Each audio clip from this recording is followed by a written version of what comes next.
Among the slew of crypto companies that have lately gone to the wall, are in the process of going to the wall, or are at least pointed in the wall's general direction, one name may seem a little unfamiliar. We've all heard of the likes of Celsius, BlockFi, FTX, Alameda, and DCG, but Silvergate, well, you could be forgiven for shrugging your shoulders and going, huh? Indeed, Silvergate isn't technically a crypto company at all, but has nonetheless played a vital role in the crypto industry over the last few years. So, what is Silvergate? Why is it in trouble?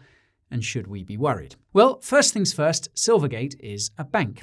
It was founded in 1988 in La Jolla, California, just north of San Diego and just south of Solana Beach, the place that would later lend its name to a certain cryptocurrency project. For years, Silvergate did what most banks do. It ran accounts for individuals and businesses, offered loans, managed savings, etc., etc. All fairly run-of-the-mill and not particularly exciting. However, in 2013, its CEO, Alan Lane, bought some Bitcoin. Duly orange-pilled, Alan spotted a gap in the market and decided Silvergate was well placed to fill it. Back then, as is still the case today, it was hard and often nigh on impossible for crypto companies to get banking services. Now, this is something we experienced here at Coin Bureau.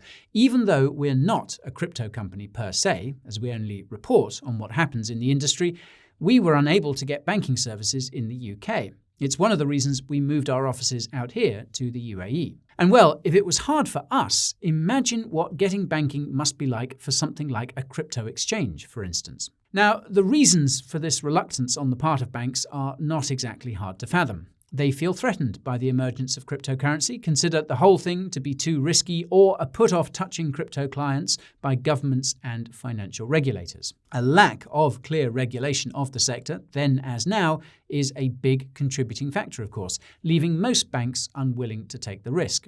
Not so Silvergate. Under Alan's direction, it began accepting crypto clients in 2013 and quickly found there was a huge, and I mean huge, demand for its services. Indeed, by the time FTX collapsed back in November, more on that later, every major crypto exchange was using Silvergate alongside thousands of other crypto-focused companies and investors. This strategy was so successful that Silvergate went public in late 2019 and saw its share price pump by more than 1,500% during the last crypto bull market.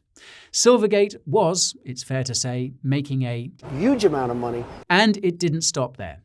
The Silvergate Exchange Network, or SEN, a platform that allows its corporate crypto clients to exchange fiat currencies in real time, has proved a huge success, attracting billions of dollars of deposits.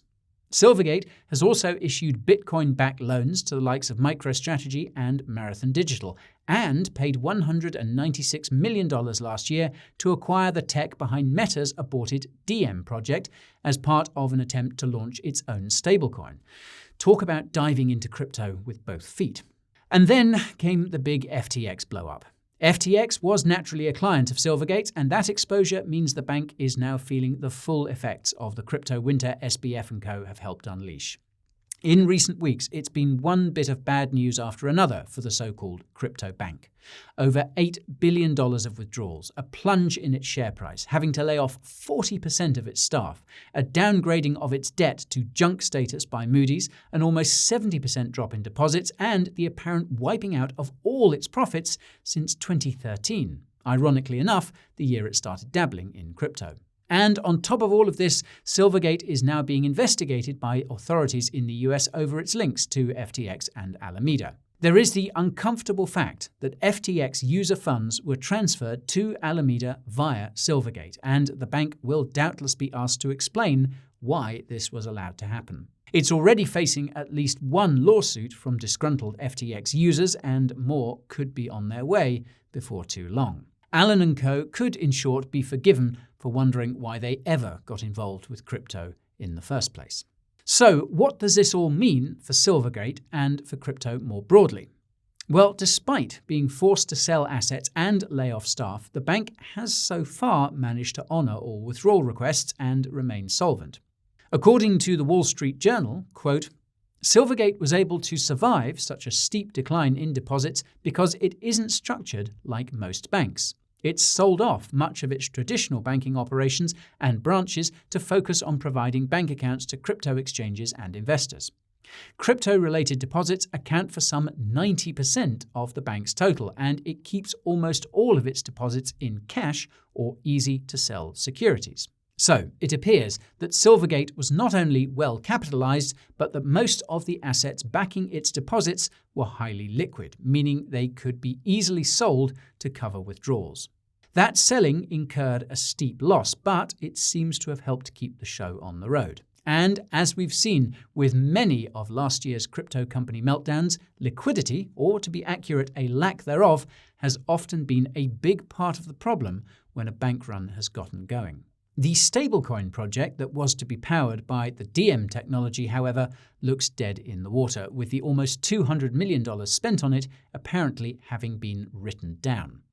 The curse of DM strikes again. Seriously, guys, just let it die. So in short, barring a black swan or further bad news, it looks like Silvergate will survive. As is the case for everyone else in crypto, though, the next few months at least are going to be pretty lean. Now, as to the implications for crypto itself, although Silvergate has said it remains committed to the sector, the bank's shareholders and other investors may feel differently. The fact that there aren't many other banks willing to service the industry could be a good or bad thing. Good in the sense that it may persuade Silvergate's investors to stay the course with the crypto niche. Bad in that if Silvergate does pull the plug on crypto, then that will pose a huge operational headache for much of the industry. US exchange Kraken now has a banking license in the state of Wyoming, but Kraken Bank's planned 2022 opening didn't go ahead. It is, apparently, scheduled for some time this year, so let's hope that crypto winter hasn't put the project on ice, so to speak. Meanwhile, the recent news that Metropolitan Bank is stepping away from crypto highlights the need for alternatives to the banking services that currently exist for the industry. As much as crypto may be about one day replacing the banks, for the time being, it really does need them.